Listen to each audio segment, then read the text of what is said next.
Okay, let's keep going here.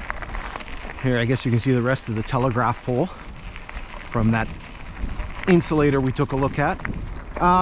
So one of the interesting things that we did on this hike is we actually filmed part of an episode, or well, filmed the episode, most of the episode of one of my extra credit videos. And it was all about kind of hiking and biking. It's kind of part 2 because we did a part last year. So make sure you take a look at that. I'll post a link in the description. I'll put it up on the screen. And what's neat about it is you kind of looking at that episode. Here's a culvert. I don't think there's a marker on there. You'll kind of see what it's like when I do the outbound journey. So when I stop and take pictures and you know, go down and take a look at the culverts and everything like that. So you'll kind of get a little bit of a different perspective from, you know, this you know, the sort of the polished version, if you want to call it that, of these episodes. Sorry, I'm just scanning ahead here. Okay, let's keep going here. So I'll zip you ahead a little bit.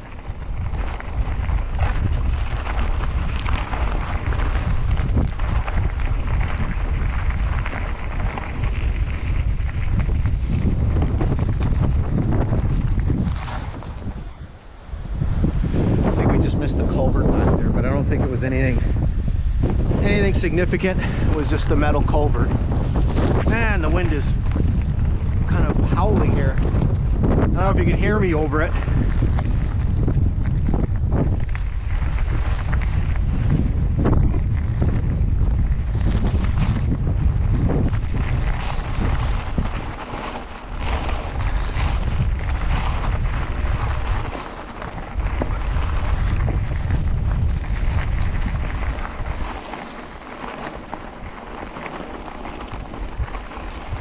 So here's another telegraph pole, if you haven't noticed. This one is very, very apparent. It's right beside the grade. I don't think there's anything interesting on there. I think just some Dominion 42s.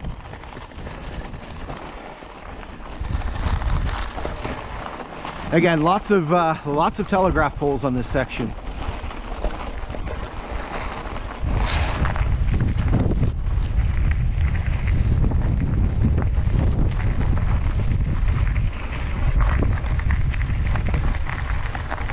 All right, so we got some stuff coming up here.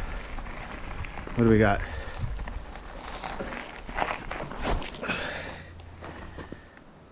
There's a telegraph pole.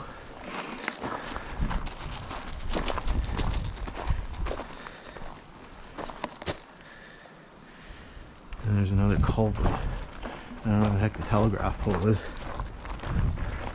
Probably in the bush somewhere down there. Can't see it.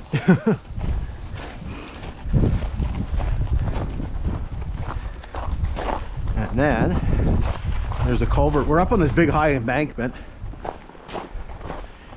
Yeah, and it kind of gives you an idea of the challenges building, right? I mean, this is all fill, right? This is all material that's been put in. Okay, here's a culvert.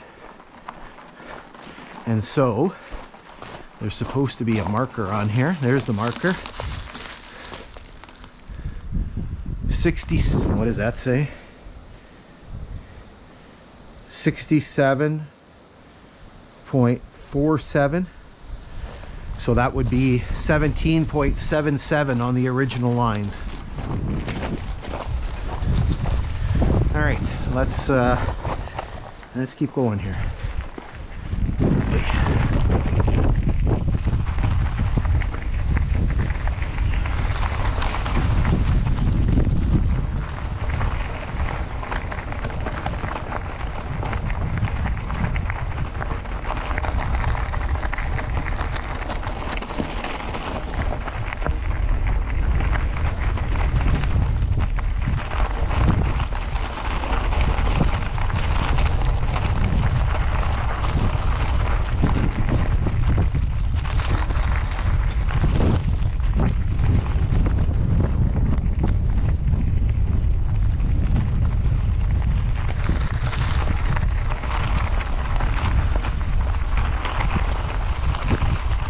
So here we're coming through rock cut.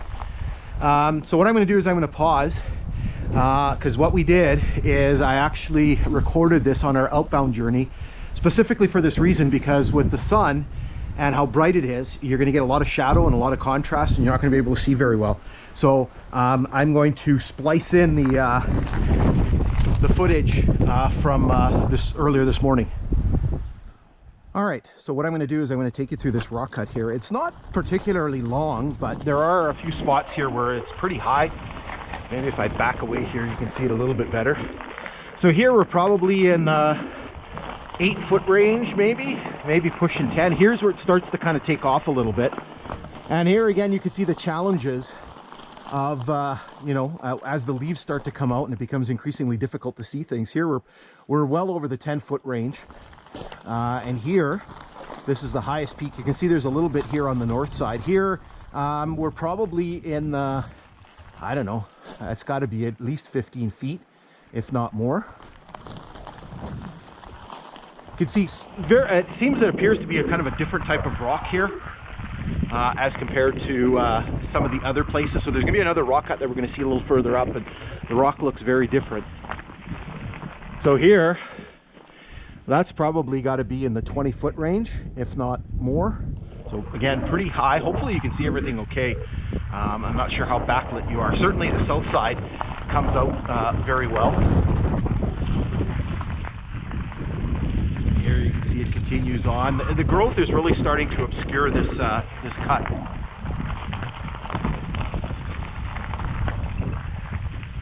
And again, here it continues. You can see it's starting to peter out a little bit. And here's where it eventually comes to an end.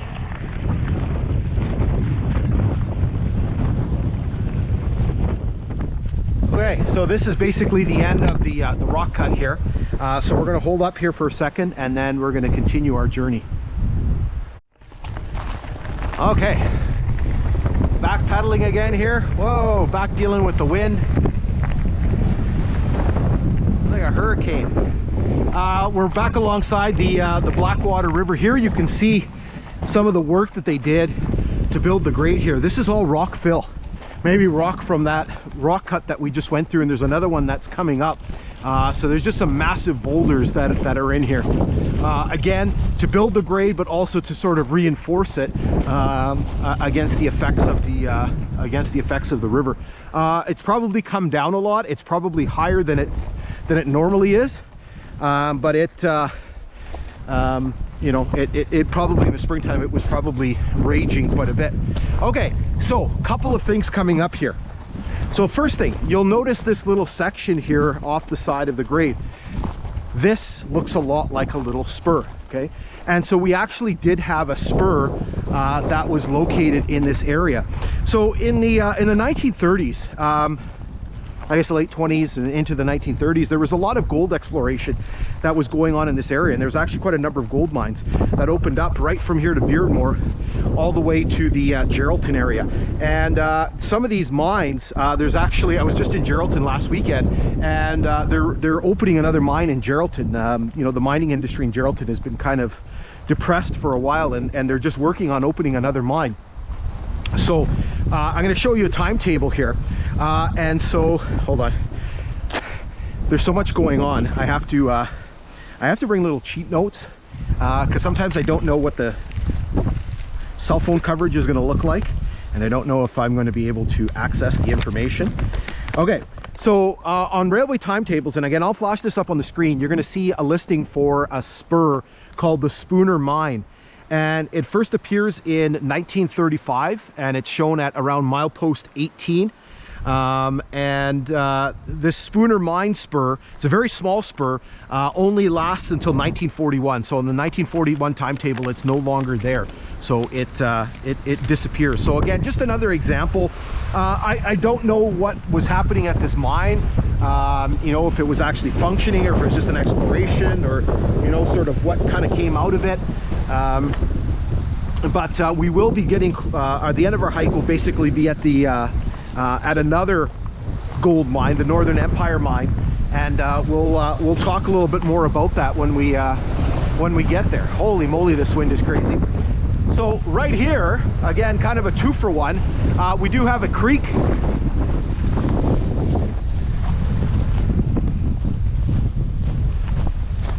This is what it was kind of like yesterday afternoon with these sort of hurricane winds. So what we have here is something very, very unusual. We've seen a few examples of this on this line, but they're very, very rare.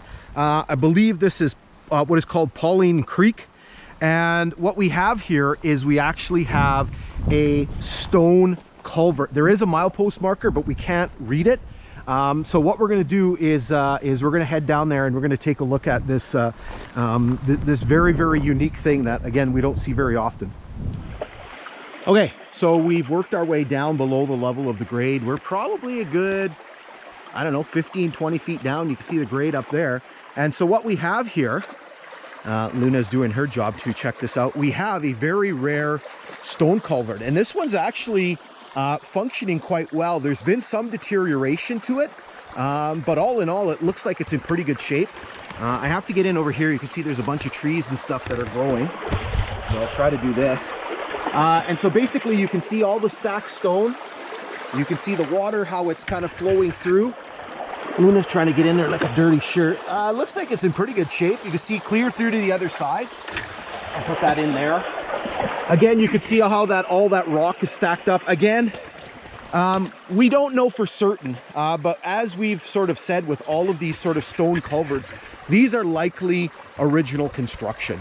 Again, they're just using sort of the natural stone that's in this area, these sort of slabs of stone, and just sort of putting them on top. And again, it seems like it's functioning very, very well. Remember, this railway line was completed in 1914.